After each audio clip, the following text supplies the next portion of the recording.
Hello, my name is Travis Snap, and I'm going to go over my flight scenario presentation for our baseball trip. And this is for Aviation 430. So the scenario we found ourselves in, we've been given access to the company Light Twin for a VFR cross-country flight, 200 nautical miles to see a baseball game. So in this scenario, I'm going to leave from my home airport up there in the north at Denton, Texas, and we're going to fly down to Hobby Airport down in Houston, presumably to go watch the Rangers beat the Astros. All right. So starting with our pre-flight discussion, on this cross country, we're concerned about our cruise performance, fuel performance, things of that nature. So we're going to dive into the POH. We're going to get our time, fuel, distance to climb. We're going to get our fuel time and distance to descend. And then for our cruise portion, we're going to look at this chart in the bottom right here. And that's going to let us know our fuel burn throughout the flight as well. We're also going to consider diversion airports. We're going to look at our route, see what is available to us, consider our loss procedures. Right, a good mnemonic for this is the 5 Cs. And then we're going to go through our pre-flight actions defined in 91-103, the NW craft. So NOTAMs, weathers, known traffic delays, runway lengths, alternates available, fuel requirements, and takeoff and landing distances for our aircraft. Okay, so discussing single pilot resource management, it's just going to be me as the pilot.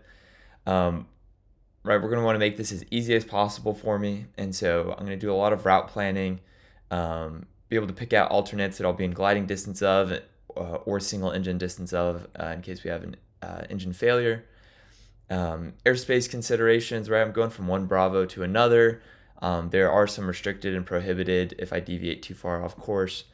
And then nav aids, considering things like VOR, approaches available at the airport, etc. For my altitude selection, I'm going to be thinking of the maximum elevation figure on the charts, trying to stay well above that so I can maintain the proper clearance from obstacles, as well as be at an altitude to give myself good performance in the aircraft.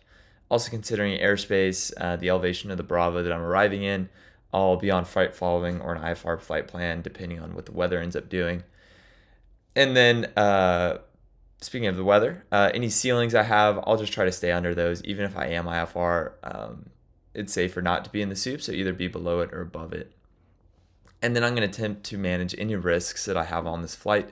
So I do that through my flight risk analysis tool that's depicted on the right. And so you can see it goes through the PAVE checklist, and every single item under the PAVE, I assign an actual number to. And so then I'm able to conceptualize just how unsafe this trip is and attempt to mitigate some of those factors down. And then there is a certain point where I'm going to seek other pilots' advice or consider canceling the flight if I surpass that threshold. Okay, so now we're going to talk about weather for the flight. So these are some of the things, not all the things I'm going to consider. Starting from the top right, we've got our prognostic chart. So what I'm looking at here, I've got some fog in the southeast.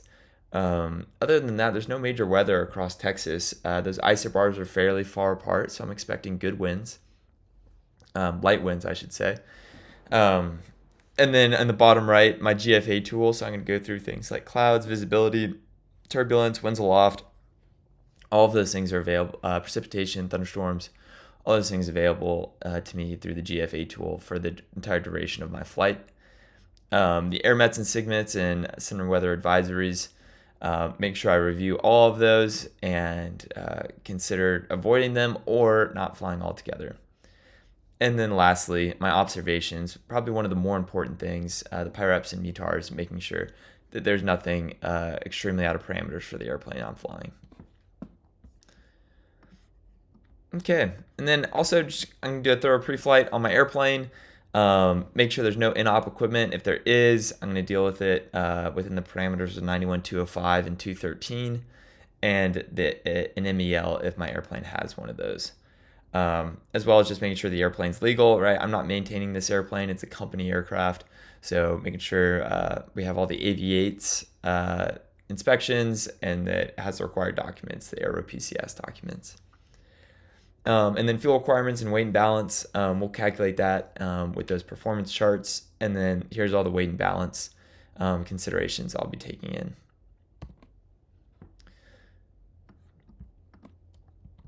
Okay, so lastly, we're going to talk about aeronautical decision making. So it's just a systematic approach to make good decisions.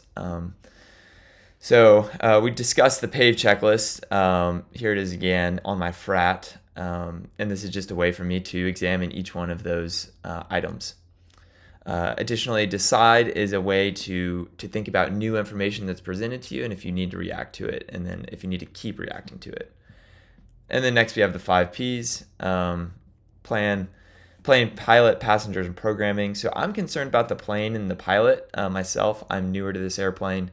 And then I'm concerned about the airplane itself just because I'm not familiar with it and I have not been maintaining it.